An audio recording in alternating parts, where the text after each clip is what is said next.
സല്ലല്ലാഹു അലൈഹി വസല്ലമ തങ്ങളും ജിബ്രീൽ അലൈഹിസ്സലാത്തു വസ്സലാമും നടന്നു പോകുമ്പോൾ ഒരു സ്ഥലത്തെത്തിയപ്പോൾ ജിബ്രീൽ റസൂലുള്ളാഹിനോട് പറഞ്ഞു, സ്വല്ലിയാഹുന റക്അത്തൈൻ, നബിയെ ഇവിടുന്ന് 2 റക്അത്ത് കേൾക്കി എന്ന് പറഞ്ഞു. ഉടനെ തന്നെ ജിബ്രീൽ പറഞ്ഞു, ഹാദാ ബൈത്തുലഹമിൻ, ഇത് ബത്ലഹം എന്ന് പറഞ്ഞ സ്ഥലമാണ്. ഫീ ഉലിദ ഈസ, ഈ ബൈത്തുലഹമിൽ ഈ ബത്ലഹം എന്ന് പറഞ്ഞ സ്ഥലത്താണ് ഈസ നബി അലൈഹിസ്സലാത്തു വസ്സലാമിനെ പ്രസവിക്കപ്പെട്ടുള്ളത്. ഈ ബത്ലഹം എന്ന് പറഞ്ഞ സ്ഥലത്ത് എനിക്ക് വല്ല പുണ്യം ഉണ്ടായിരുന്നോ? ഒരു പുണ്യമില്ല.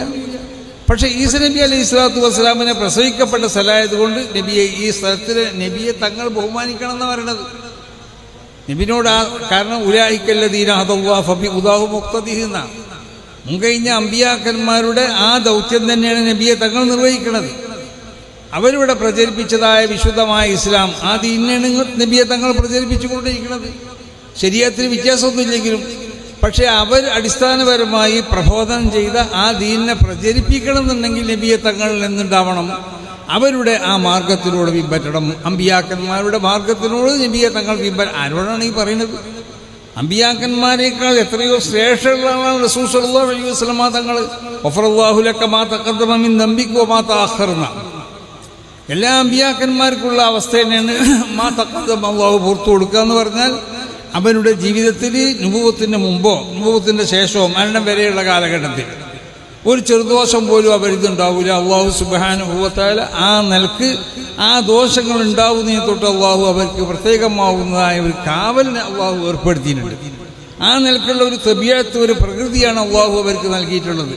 വസിൻഫുൻ മഫ്തൂറുൻ അലൽ ഇൻസിലാഖ് മിനൽ ഖാദൂറാത്തിൽ ബശരിയ ബിൽ കുല്ലിയ എന്ന പൂർണ്ണമായിട്ടും മനുഷ്യൻ എന്നുള്ള നിലക്കുണ്ടാവുന്ന എന്തെല്ലാം വൃത്തികേടുകളുണ്ടോ ആ വൃത്തികേടുകളിൽ നിന്ന് പൂർണ്ണമായും നിർമ്മാർജ്ജനം ചെയ്യപ്പെട്ട ഒരു വിശുദ്ധമാവുന്ന ഒരു ഫിത്രത്ത്.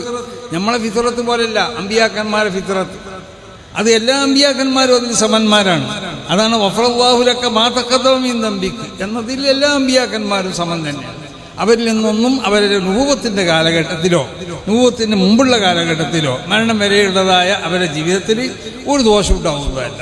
കാരണം ദോഷം ഉണ്ടാവാൻ പറ്റുന്നതായ ഒരു പ്രകൃതിയല്ല മനുഷ്യ. അതാണ് മാന ഇല്ലാ ബശറും മിസ്ലുക്കും എന്ന് പറഞ്ഞു.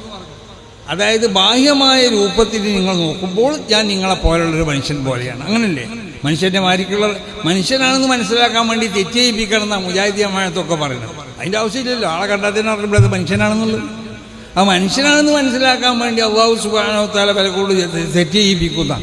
എന്നാലും എന്തെങ്കിലും ഒരു തെറ്റ് അവർക്ക് ഉണ്ടാവണം എന്നാണ് പറയുന്നത്. അള്ളാഹു പറയുന്നത് തെറ്റ് അവർക്ക് ഉണ്ടാവാൻ പാടില്ല. അള്ളാഹു പ്രത്യേകമായി കൊണ്ട് തെറ്റ് സംഭവിക്കുന്ന ഒരുത്തരം അള്ളാഹു നബിയാക്കും. അവൻ തെറ്റ് ചെയ്തിക്കുകയാണെങ്കിൽ ആ തെറ്റും ജനങ്ങൾ അംഗീകരിക്കുക, പിൻപറ്റൂലേ?